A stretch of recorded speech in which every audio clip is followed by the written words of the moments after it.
Pirma na lang ng Pangulo ang kulang sa mahigit 6 na trilyong pisong 2025 national budget matapos itong aprubahan sa Bicameral Conference Committee.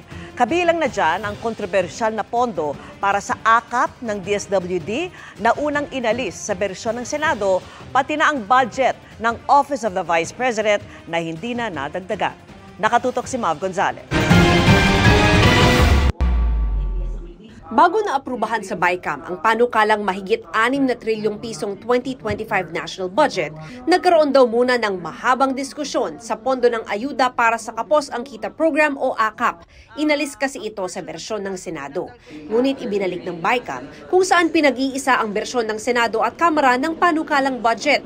Pero sa bersyon ng BICAM, binabaan ang pondo sa 26 billion pesos mula sa inilaan ng Kamara na 39 billion.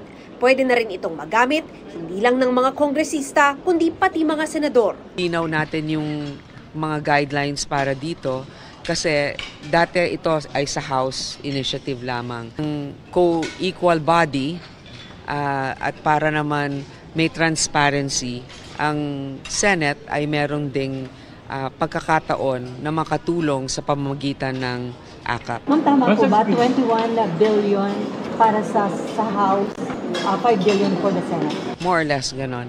We can have arrangements now with the Senate. We're looking forward to that.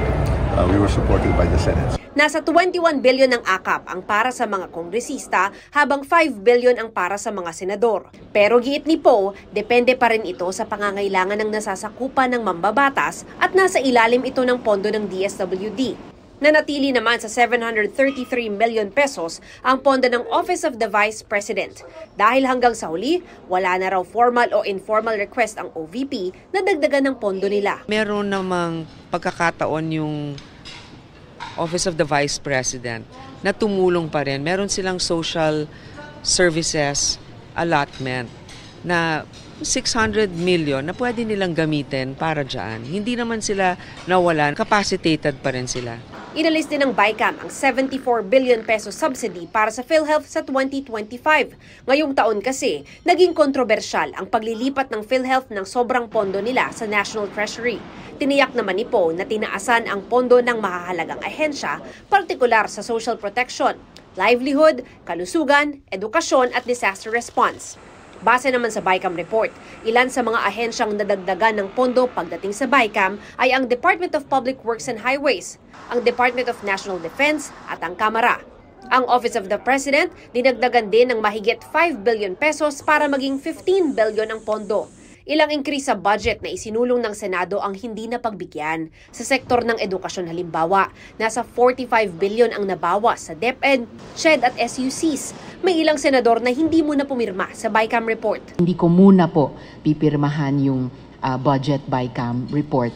But as soon as I know what my or our votes will be, I will inform the good Finance Committee Chair and Senate President. Sabi naman ni Senate President Cheese Escudero, sinikap ng BICAM panel na sundin ang plano ng Pangulo kaugnay sa pambansang budget. Binigyan ng malaking mandato ng ating mga kababayan ng Pangulo para ipatupad yung kanyang mga pangako, plano at bisyon para sa ating bansa. Marapat lamang na bilang mga miyembro ng Kongreso, bigyang daan natin na magawa niya yung kanyang pinangako. Para sa GMA Integrated News, Mav Gonzalez, Nakatutok, 24 Oras.